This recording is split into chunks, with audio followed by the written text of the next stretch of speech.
Mesdames, Messieurs, ravi de vous retrouver pour ce rendez-vous d'actualité le 20h sur Bénin TV. En voici la vitrine. Qui, dans quelles conditions et quelle qualité de pain fabriqué au Bénin? Le gouvernement a décidé aujourd'hui de lancer une étude pour reformer la boulangerie. Le prix des intrants et le prix du coton graines campagne 2025-2026 sont aussi homologués. Le numérique pour tous et au-delà du handicap, ambition croisée au cœur de la foire au savoir et de la journée de l'inclusion numérique. Écho d'un combat pour briser les barrières au savoir du futur. Au Soudan, l'armée reconquiert Khartoum. En Angola, le choléra fait 700 victimes. La Russie est en manque d'armes. Greenpeace est en commando contre la surpêche et le pape en plaidoyer humanitaire pour Gaza. Bienvenue à ce journal. Merci de nous recevoir chez vous avec ce journal que nous démarrons avec les décisions du Conseil des ministres de ce mercredi. Le gouvernement s'interroge sur les conditions et qualités de fabrication du pain au Bénin. Le monde de la fabrique du pain n'est pas exempt de reproches, d'où une étude qui vient d'être décidée au gouvernement pour reformer la boulangerie. Les prix officiels de cession des intrants et du coton grain campagne 2025-2026 sont aussi homologués en Conseil des ministres aujourd'hui même. Enfin, le point de toutes les décisions avec le porte-parole du gouvernement, Wilfried Léandre Ngbeji. Ce mercredi 21 mai 2025, sous la présidence de M. Patrice Talon, président de la République, le Conseil des ministres s'est réuni et a débouché sur les décisions dont voici la teneur. S'agissant des communications, en point 1, construction d'un centre d'identification, immigration, émigration, élection, dit Ciel à Cotonou. Le projet Ciel est un centre d'envergure devant abriter les sièges des institutions publiques que sont la Commission électorale nationale autonome, Sénat, dont le bâtiment comprend 4 niveaux, l'Agence nationale d'identification des personnes, ANIP, édifice de 4 niveaux également, la Direction de l'émigration et de l'immigration, DEI, de même configuration, et la Direction des affaires consulaires et des Béninois de l'extérieur, DACB, immeuble de 2 niveaux. Dans la perspective de sa réalisation, le Conseil s'est prononcé en faveur de la contractualisation avec divers cabinets pour les missions de maîtrise d'œuvre complète et de contrôle technique afin d'assurer l'exécution du projet en cohérence avec les principes directeurs qui le portent. En point 2. Conduite d'une étude dans le cadre de la réforme du secteur béninois de la boulangerie. En raison des insuffisances révélées par l'état des lieux qui en a été fait, cette réforme vise le renforcement des instruments juridiques existants ainsi que des normes sanitaires de qualité et de sécurité alimentaire. Aussi, prendra-t-elle en compte la modernisation des conditions de production et l'amélioration des techniques appliquées aux fins d'introduire des pratiques innovantes. À terme, l'étude mettra à la disposition du ministère de l'Industrie et du Commerce le guide technique d'installation d'une unité de boulangerie, le guide des bonnes pratiques et des normes pour la production du pain, le mécanisme pour la détermination participative du prix du pain avec les acteurs du secteur, les instruments de détection et de mesure de substances prohibées qui pourraient se trouver dans la farine de blé, la pâte de farine de blé et le pain. L'objectif visé est d'améliorer les conditions et techniques de production par l'ensemble des acteurs du secteur pour produire du pain de meilleure qualité au profit de la population. En point 3, réalisation du schéma directeur des postes sources haute tension, moyenne tension et des réseaux moyenne tension du Bénin à l'horizon 2040. Le diagnostic des réseaux électriques du Bénin, réalisé en 2024, a mis en évidence plusieurs défis nécessitant des ajustements stratégiques et techniques. Dans ce cadre, il a été demandé à une structure spécialisée de proposer à la Société béninoise d'énergie électrique, SB2E, des outils et des études stratégiques pertinentes pour optimiser le développement des réseaux de distribution d'électricité au Bénin en cohérence avec les objectifs nationaux d'électrification. Les dites études permettront d'une part de optimiser les investissements en priorisant leur rentabilité économique et technique afin d'éviter les surcoûts liés à des infrastructures mal dimensionnées ou redondantes.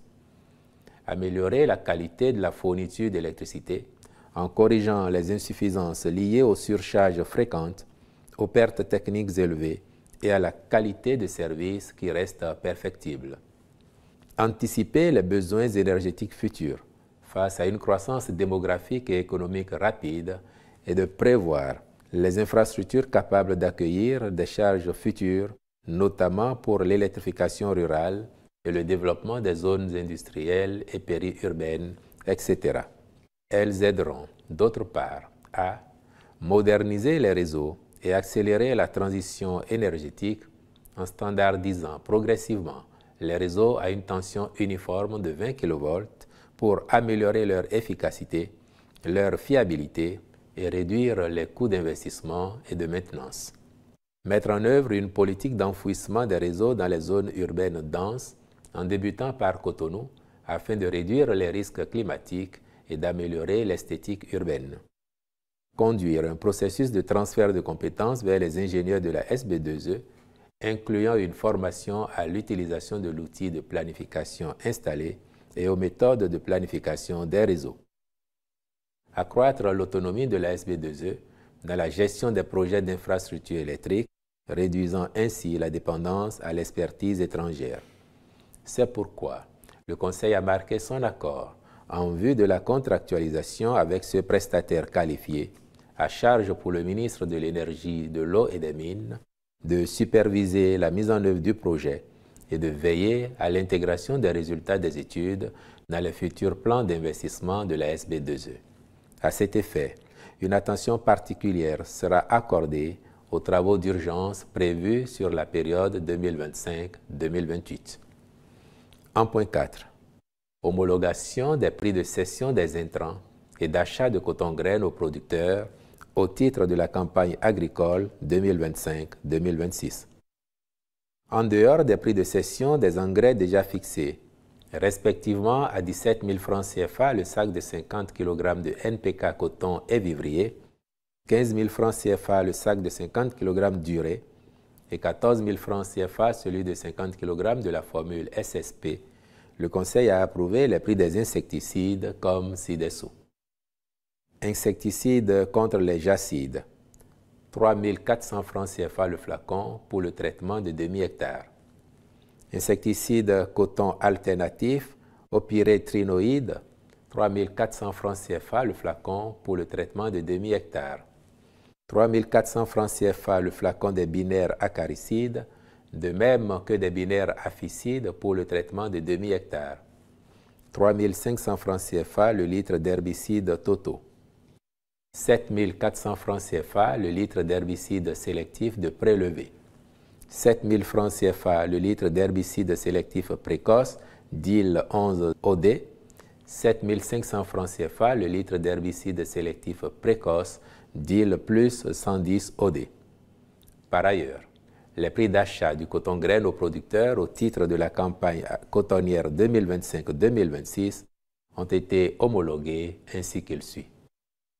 Coton-graine conventionnel, 300 francs CFA le kilogramme pour le premier choix et 250 francs CFA le kilogramme pour le deuxième choix. Coton-graine biologique, 360 francs CFA le kilogramme pour le premier choix et 310 francs CFA le kilogramme pour le deuxième choix. En ce qui concerne les fonctions critiques, elles s'établissent à 13 francs CFA par kilogramme de coton-graine, tandis que le prélèvement pour la réserve stratégique est de 5 francs CFA par kilogramme de coton-graine. Le Conseil saisit cette occasion pour rappeler aux producteurs qu'il est formellement interdit de sortir les intrants ainsi subventionnés du territoire national et pour instruire les ministres concernés de veiller particulièrement au respect de cette mesure. Au chapitre des rencontres et manifestations internationales, il a été autorisé la participation du Bénin à la 113e session de la Conférence internationale du travail et autres rencontres à Genève en Suisse du 2 au 13 juin 2025, puis celle du ministère de l'Agriculture, de l'Élevage et de la Pêche aux rencontres statutaires et autres missions officielles du secteur au titre de l'année 2025. Enfin, au chapitre des mesures individuelles, les nominations ci-après ont été prononcées. À la présidence de la République, membre du Conseil de régulation de l'Autorité de régulation des marchés publics, au titre de la présidence de la République, M. Séraphin Agbaoumbata, au titre du ministère de la Justice et de la Législation, M. Gilbert Ulrich Togbono, au titre du secteur privé, Mme Francine Aïssi Wanyi, M. Derrick Bojrenou, au titre de la société civile, Mesdames Carmen Sinani Oredola Gaba et Maryse Ahanzo Glele, au ministère du Développement et de la Coordination de l'action gouvernementale. Directeurs départementaux comme suit. Borgou, Madame Zenabou Gounou, Monokoufo, Monsieur Thierry Maouillon Adankan-Houndé, Weme Plateau, Madame Nadine Akogbetor Aïssi. Au ministère du Cadre de vie et des Transports, en charge du développement durable. Directeur général de l'Environnement et du Climat, Monsieur Ibila Djibril. Directeur des Transports terrestres et aériens, Monsieur Joseph Ahissou. Directeur des Affaires portuaires, maritimes et fluvio-lagunaires, Monsieur Germain Jessouillon Ahissou. Directeurs départementaux ainsi qu'il suit. Atlantique, Monsieur Adolphe Vassilix Toundjo. Donga, Monsieur Djinedou Takpara. Weme, Monsieur Célestin Dohetor Azonoumo. Au ministère de la Défense nationale, le général de division aérienne, Bertin Bada, est promu au grade de général de corps aérien. Je vous remercie. Une bonne nouvelle sans doute pour les porteurs de projets, les startups. Une nouvelle initiative veut aider les jeunes et femmes à développer l'emploi et l'entrepreneuriat au plus près des réalités locales au Bénin. Le tout premier centre local pour l'entrepreneuriat et l'emploi clé en abrégé y est dédié et inauguré à Bomey-Calavi, espace innovant, soutenu par l'Union européenne et la France. Ces offres d'accompagnement, formation, tutorat et réseautage. Éclairage dans le sujet signé Bruno Khotekbo, Blaise Adanko.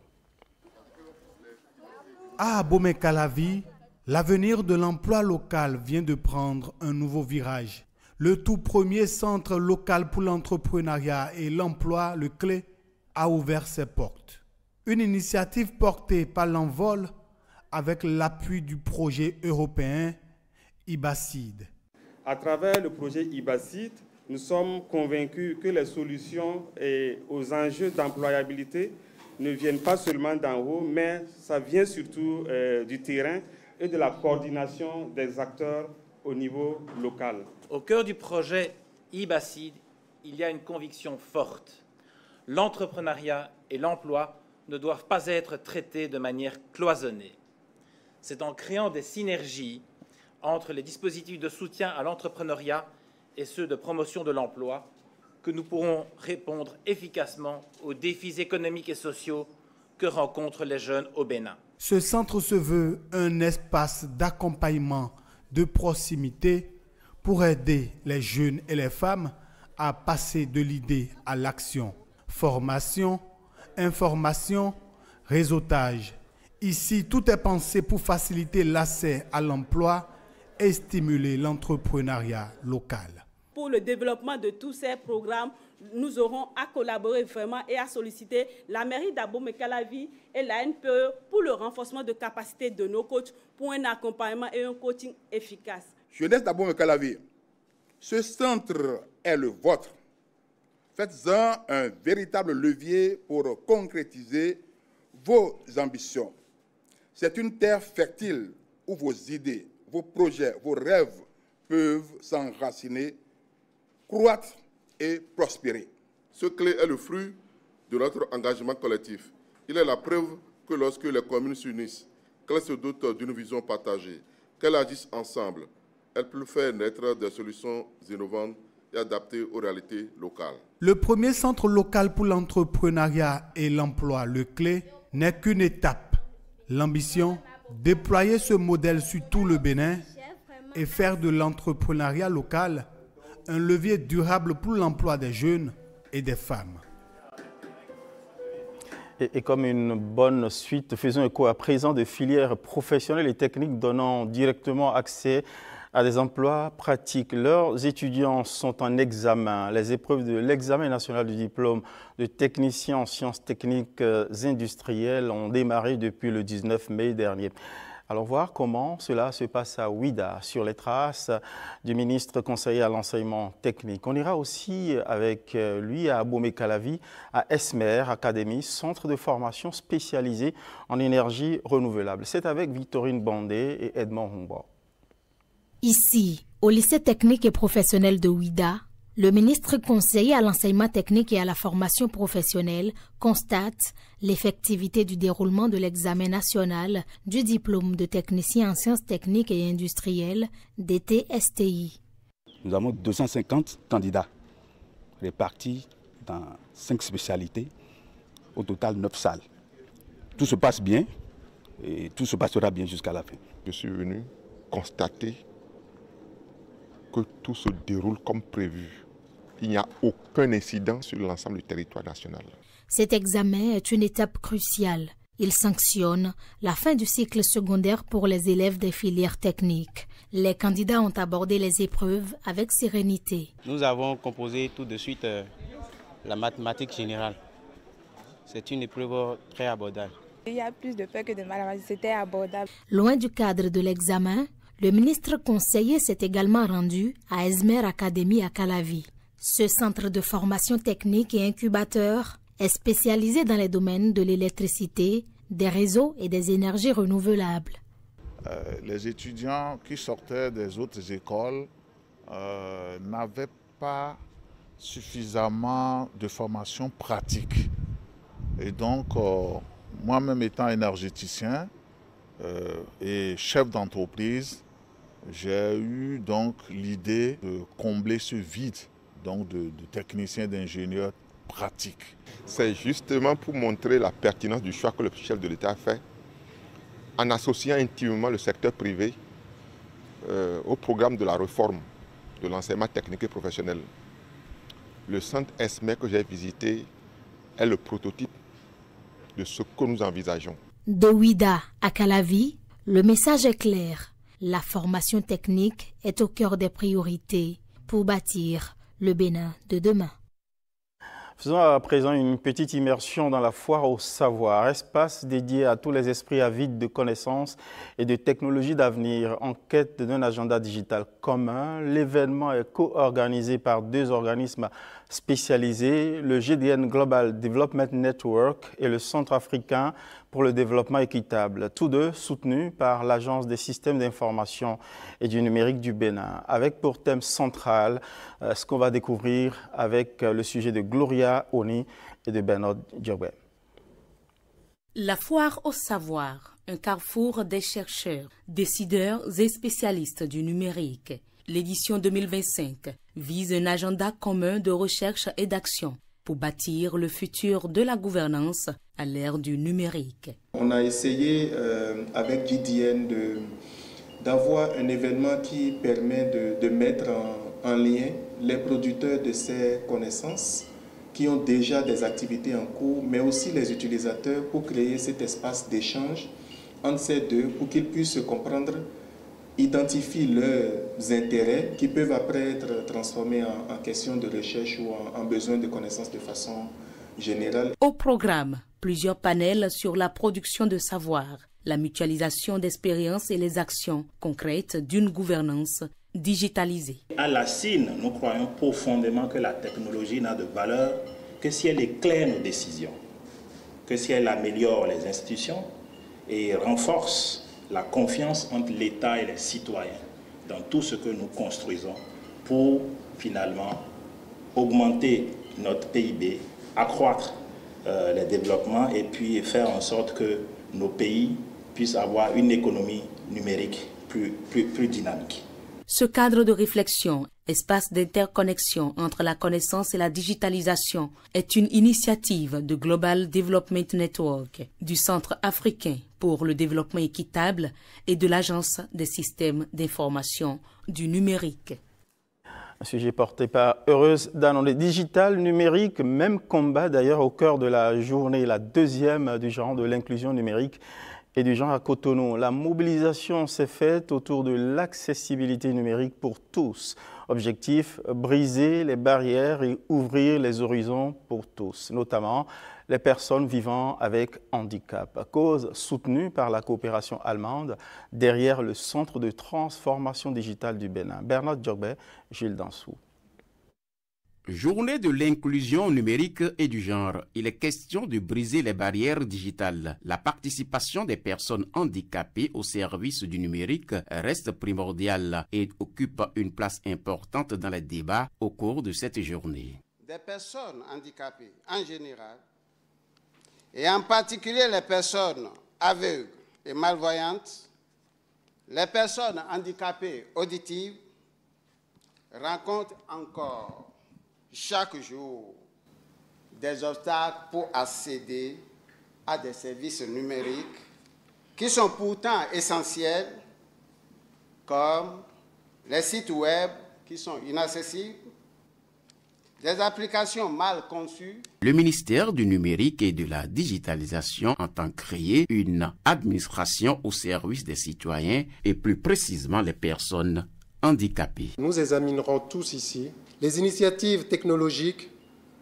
et les partenariats stratégiques qui peuvent renforcer l'inclusion des personnes handicapées et favoriser l'autonomisation des femmes au sein de l'espace numérique béninois. Une initiative qui bénéficie du soutien de la coopération allemande à travers la GIZ. Nous sommes tous à un seul accident près d'un handicap. Et du jour au lendemain, nous pouvons nous trouver dans une situation où nous sommes confrontés nous-mêmes à des difficultés. Donc tout le monde est concerné et c'est pour ça que ce thème jouit d'une attention particulière.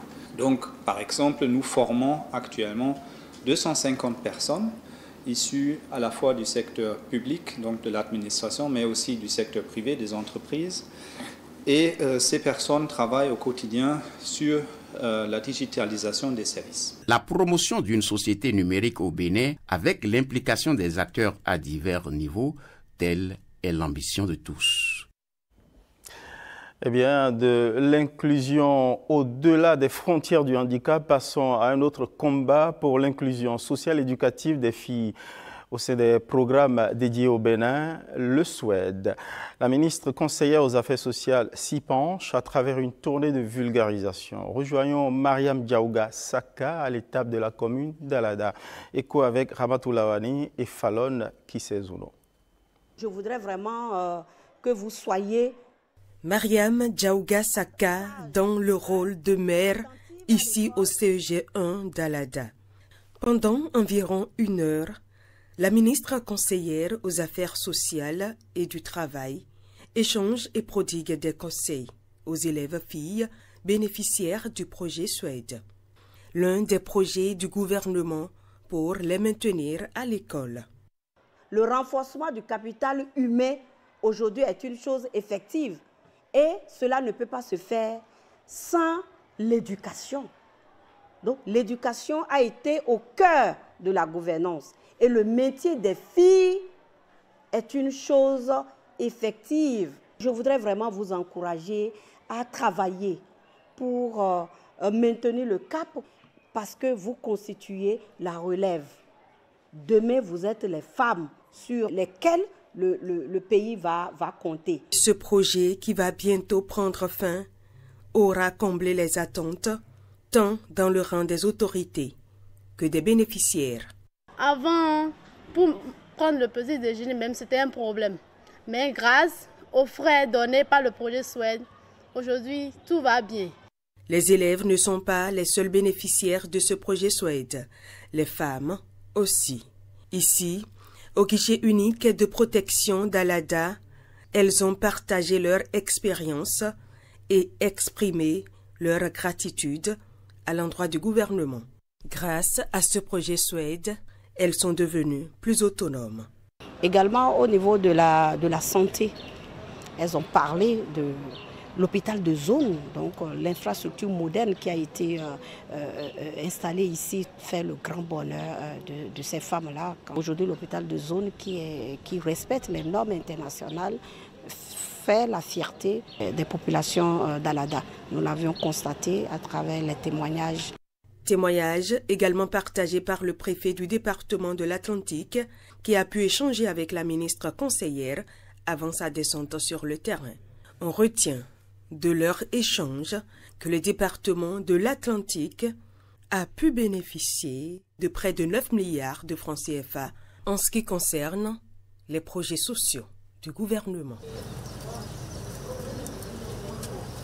Le SWED, donc, pour ouvrir des voies à l'inclusion des filles. Parlant de voies à ouvrir, les travaux de la traversée de la ville de Kondi, département Alibori, ont fière allure de quoi réjouir les populations. D'ailleurs, tenez, une de nos équipes a surpris des ouvriers travailler sans répit avec l'obsession du respect des délais contractuels. Voici le reportage signé Nestor Sela, Judikaël Ayelan. Les habitants de la cité de Kandisounon et de Saka assistent depuis peu à une transformation en profondeur de leur cadre de vie. La ville est traversée par un vaste chantier de bitumage long de 3 km 100. Vraiment, on se sent vraiment fier d'être épargné, de pouvoir circuler librement sans difficulté. Je n'ai jamais su que quand il y aura le voie 40, au temps de la pluie, vous quittez la maison, vraiment, c'était un calvaire. Ce que nous, on est en train de voir à Kandi aujourd'hui, vraiment, c'est extraordinaire. Le président Patrice Talon, il a fait un bon choix. Il n'a pas laissé le nord et il n'a pas laissé le sud. Ces travaux, lancés en mai 2024, visent à moderniser les principales artères de la ville, améliorer la circulation et renforcer la sécurité routière. Tout ce qu'il est en train de faire, DNK aider encore à faire plus comme ça. On remercie le président Talon. À Kandi, c'est plus de 85% de réalisation. Le bitume avance à grands pas, promesse d'un avenir plus fluide pour les usagers. Sojea Satom, en charge des travaux, s'active à livrer le chantier d'ici peu si la météo reste clémente. Chantier public en progression, celui de la fourniture d'eau potable. Nos reporters sont allés voir à Ouida la nouvelle station de traitement en construction, 1200 mètres cubes de capacité. Laissons-nous plutôt entraîner par William Choki qui nous emmène tout le long de la route des pêches bordée de chantiers touristiques. Ouida, l'autre pôle touristique du Bénin. Une ville historique au cœur de la traite négrière. Elle y garde encore des stigmates. Une ville aujourd'hui en pleine métamorphose. Une attraction pour la majeure partie des touristes venant au Bénin.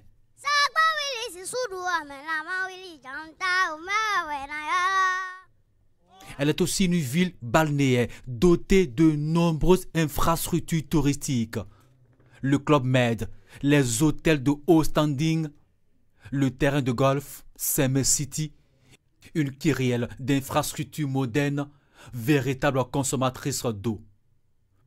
À cet effet, les décideurs anticipent. Ils installent des infrastructures hydrauliques pour satisfaire les besoins futuristes des populations et des visiteurs. Sur le tronçon, ça prend 2 villages, les villages de Mekor et de Djondji, qui sont désormais impactés par ce projet-là. Des travaux de déplacement et de renforcement de réseau, des postes de canalisation sur près de 24 km sur la bretelle C de la route des pêches. Toutes les infrastructures qui seront installées le long de ce bretelle C de la route des pêches, nous pourrons les alimenter de façon convenable. Du carrefour de la porte du Nord autour à la bouche du roi à Vlekete. mettre l'eau à disposition des populations le long de la route épaisse. On va pouvoir alimenter également, mettre l'eau à disposition des structures qui vont s'installer au niveau de CMS-City. Et quelque part également, on a posé une conduite jusqu'à l'entrée de Gakwe pour pouvoir mettre l'eau à disposition des populations qui sont dans ces zones-là. Pour renforcer l'alimentation en eau potable de Ouida, 8 nouveaux forages d'une capacité de près de 1300 m3/h. À travers les 8 nouveaux forages, le projet a mis en place une nouvelle station de traitement où de nouvelles infrastructures sont en cours d'installation. Vous allez constater tout à l'heure. Et nous voici à cette nouvelle station de traitement. Elle bénéficie d'importants équipements ultramodernes et de dernière génération.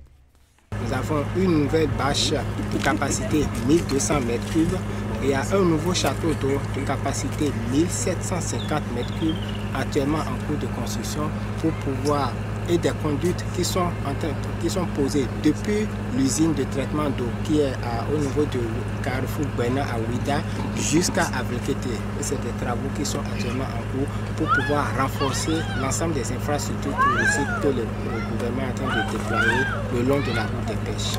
La ville de Ouida a renforcé une dotation d'eau potable, une anticipation face à l'envergure touristique qu'elle connaît depuis quelques années.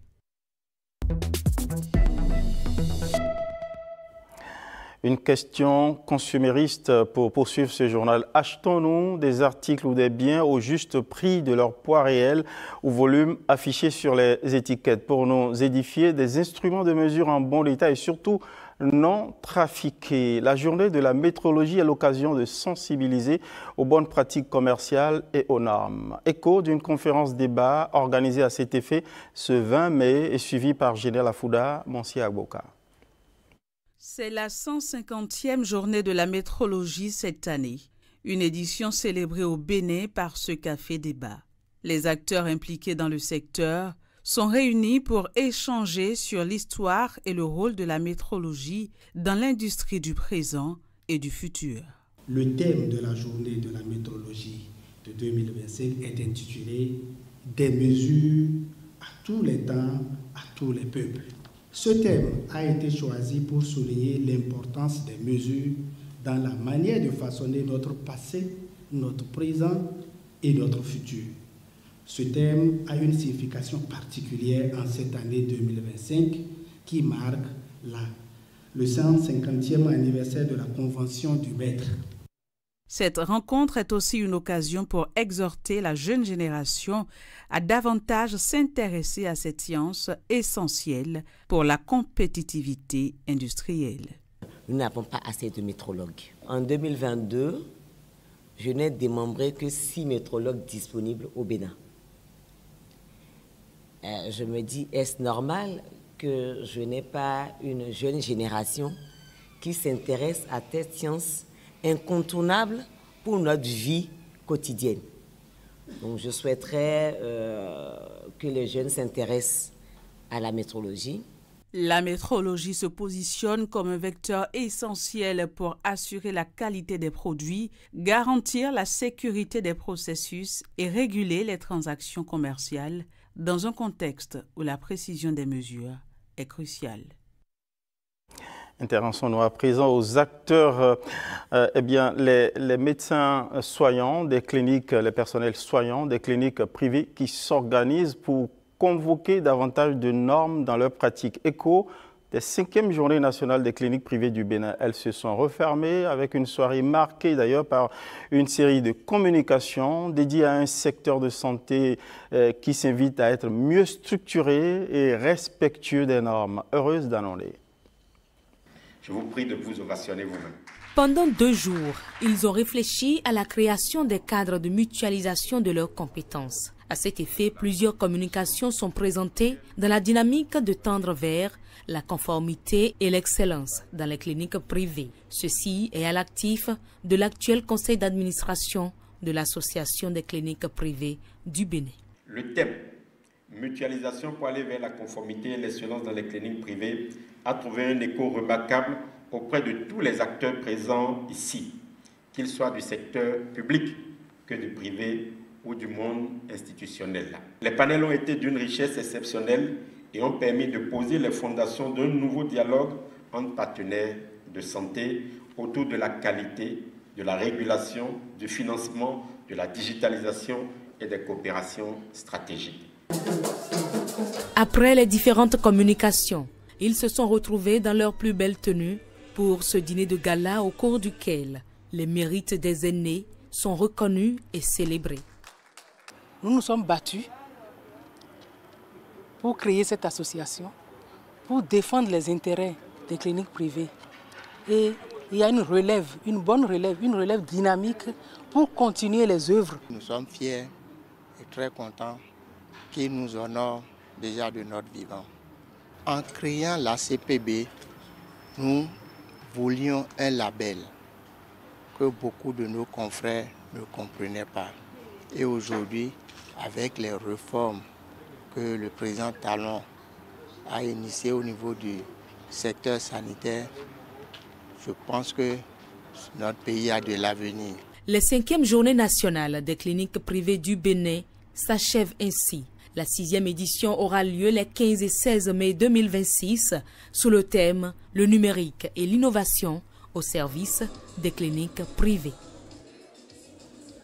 Actualité partisane dans ce journal avec cette descente dimanche dernier d'une délégation du Bloc républicain dans certains grands quartiers de la commune de Parakou. Au menu des échanges, la dynamisation des cellules de base de ce parti politique et comme on peut l'imaginer, eh bien le service après-vente de l'action gouvernementale. Écho avec Michael Nouati et Abdoulaye Amomone. Les militants des cellules de base du Bloc républicain des quartiers populaires de Parakou, Alaga, Kan-Adagbe, Pérou-Guéra, Ganon ou encore Baka, à l'écoute de leur parti politique. À chaque étape, ils s'imprègnent des valeurs de cette formation politique dans une stratégie de proximité. Ces militants expriment des doléances, entre autres, l'accès à l'eau potable, à l'électricité, aux voies praticables, aux soins de santé de qualité et au microcrédit à l'AFIA. Dans quelques mois, les microcrédits à l'AFIA vont passer à 200 000 francs CFA. Il faut vous organiser pour pouvoir accéder à cette opportunité. Nous avons foi en votre écoute, foi en votre action, foi en votre parole et en retour. Vous pouvez avoir foi en notre soutien, en notre mobilisation et en notre engagement citoyen. Le Bloc républicain est la solution aux problèmes de développement. Le Bloc républicain, c'est le parti des jeunes, le parti des femmes, le parti des sages, le parti qui a un idéal.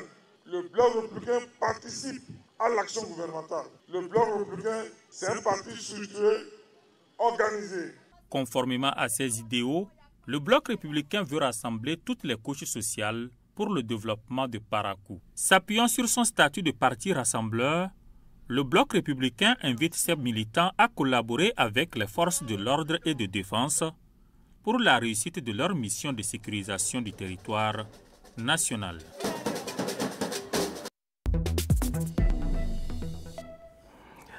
À l'étranger, direction le Soudan d'abord, où l'armée tente de reconquérir Khartoum. En Angola, l'Angola qui paye un lourd tribut, 700 victimes au choléra. La Russie qui est en manque d'armes. Greenpeace qui est en commando contre la surpêche. Et le pape qui fait un plaidoyer humanitaire pour l'accès de l'aide aux Palestiniens de Gaza. La compilation du Monde en bref est signée William Tchoki. L'armée soudanaise a annoncé mardi avoir délogé les paramilitaires de leur dernière position dans l'agglomération de la capitale, achevant ainsi sa prise de contrôle de l'ensemble de l'État de Khartoum après une opération de grande envergure. Plus de 20 000 cas confirmés de choléra ont été enregistrés en Angola depuis janvier dans le cadre d'une épidémie qui a déjà tué plus de 600 personnes, a déclaré le ministère de la Santé. Environ le tiers des cas ont été recensés dans la province de Luanda, la capitale. Les personnes touchées sont âgées de 2 à 100 ans selon le ministère de la Santé. Le chef de la diplomatie russe, Sergueï Lavrov, a affirmé ce mercredi que la Russie est confrontée à des difficultés pour fournir en armement l'Arménie, son allié du Caucase, en raison de son offensive en Ukraine. Lors d'une conférence de presse à Erevan, aux côtés de son homologue arménien, Lavrov a reconnu que certains contrats d'armement avaient été retardés ou réaffectés en raison de l'offensive russe. Afin d'empêcher le chalutage de fond, une technique de pêche contestée pour son impact écologique destructeur, Greenpeace a largué 15 rochers en Méditerranée ce mercredi matin dans une aire marine protégée au large de Port-le-Cart, a constaté l'AFP. C'est la première fois que l'ONG organise ce type d'opération dans les eaux françaises. Ces actions permettent de créer des périmètres exclus au chalutage de fond. Ces mêmes opérations ont déjà été menées aux Pays-Bas, en Grande-Bretagne et en Allemagne. Le pape Léon XIV a lancé ce mercredi un appel pressant à laisser entrer une aide humanitaire décente à Gaza et à mettre fin aux hostilités dont le prix atroce est payé par les enfants, les personnes âgées et les malades.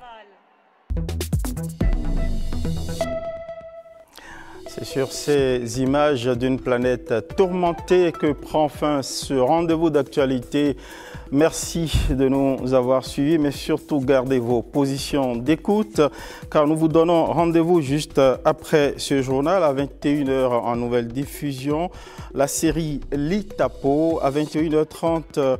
Vous avez rendez-vous avec un documentaire sur comment vivre plus de 100 ans. Cela passe par un mode de vie sain, une bonne forme mentale et des relations sociales. Bref, prenez le rendez-vous à 21h30 pour en savoir davantage. À 22h30, le magazine Les Maternelles nous invite à assister à vivre un accouchement insolite. À 23h, les annonces nécrologiques et à 23h30, le dernier rendez-vous de l'actualité sur Bénin TV. Merci de nous avoir suivis. À très vite.